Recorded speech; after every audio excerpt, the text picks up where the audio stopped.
Apa itu pemimpin?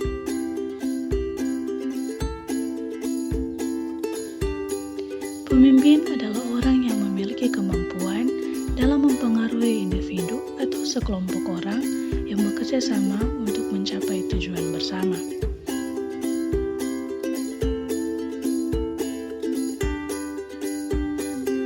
Ada 3 teori kepemimpinan. Yang pertama karakter, yang kedua perilaku, dan yang ketiga kepemimpinan situasional.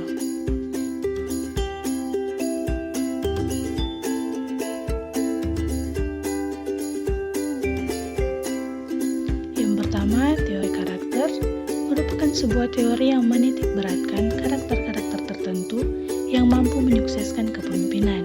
Contohnya seperti karakter fisik, intelijensi, ketegasan, dan sebagainya. Yang kedua, teori perilaku. Dalam teori perilaku dijelaskan mengenai beberapa perilaku yang mencerminkan karakter pemimpin. Perilaku tersebut terbagi menjadi 2. Yang pertama adalah job center, dan yang kedua adalah employee center.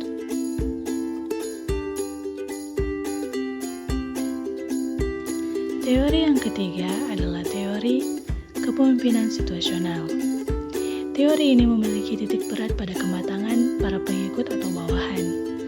Para pemimpin diharapkan mampu untuk menganalisis apakah para bawahannya sudah cukup matang atau belum. 3 keterampilan utama seorang pemimpin. Yang pertama, technical skill. Technical skill merupakan keterampilan teknis yang dimiliki oleh seseorang. Biasanya merupakan keterampilan yang didapatkan dari jalur pendidikan resmi.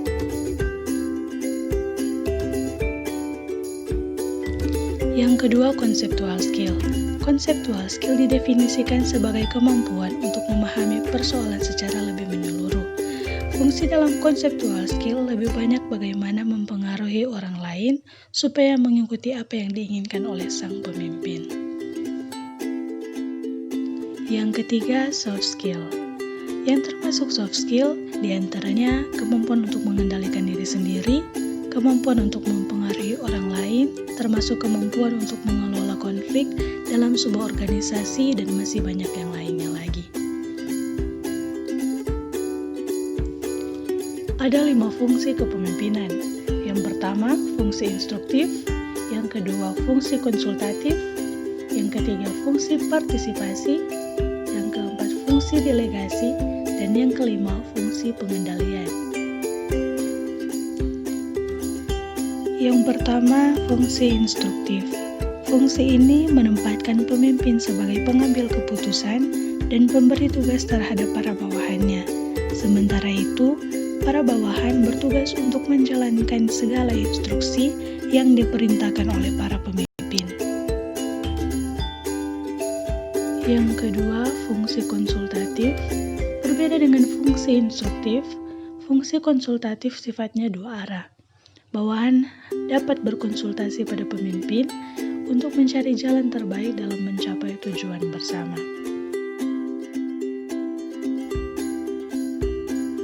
Yang ketiga, fungsi partisipasi. Dalam fungsi ini, pemimpin mampu mengaktifkan partisipasi para pesertanya sehingga mereka juga turut berpartisipasi dan berinisiatif dalam suatu proyek.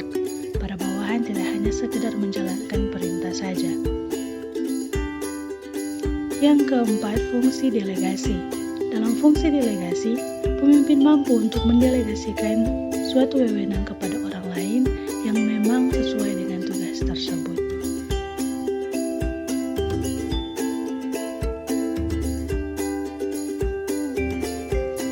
Yang kelima, fungsi pengendalian.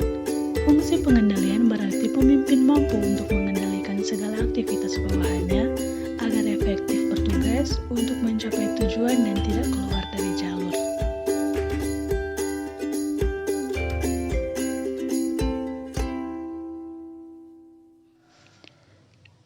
Sifat-sifat pemimpin: punya pendirian, proaktif, jujur, komunikatif, terbuka terhadap pendapat, tidak mudah iri, visioner, dan tentunya pemimpin juga harus sabar.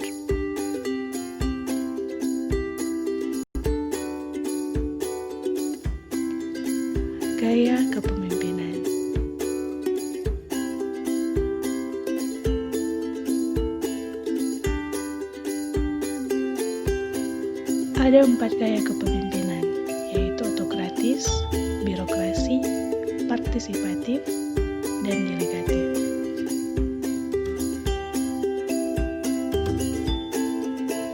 Yang pertama, kepemimpinan otokratis merupakan pemimpin yang dominan dalam berbagai tindakan dan juga keputusan yang diambil.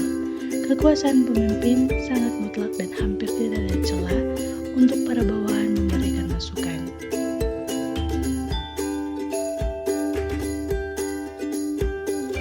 Yang kedua, kepemimpinan birokrasi biasanya diterapkan dalam kantor pemerintahan atau perusahaan besar yang sudah memiliki budaya kuat yang mengakar sejak lama. Gaya kepemimpinan birokrasi mengatur berbagai macam hal secara sistematis.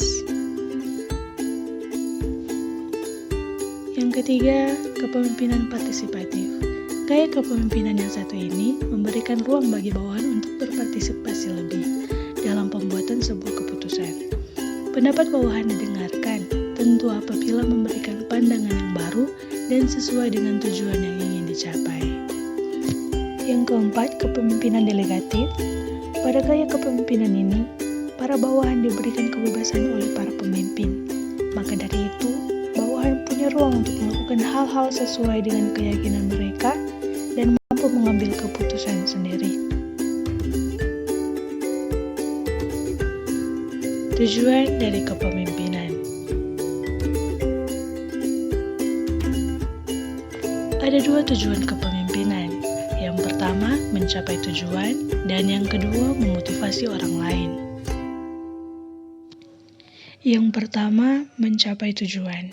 Kepemimpinan merupakan sebuah hal yang dibutuhkan dalam perusahaan atau kelompok supaya tujuan dapat tercapai. Tanpa adanya suatu pihak pun yang berjiwa pemimpin, tujuan sulit untuk dicapai karena tidak ada sosok yang bisa dijadikan sebagai pegangan. Yang kedua, memotivasi orang lain agar bisa melakukan sebuah hal dengan baik dan memaksimalkan kemampuan. Bila tidak ada sosok pemimpin, banyak orang yang akan mengalami demotivasi karena mereka tidak terpacukan sesuatu atau tidak merasa memiliki kewajiban untuk melakukan hal tertentu.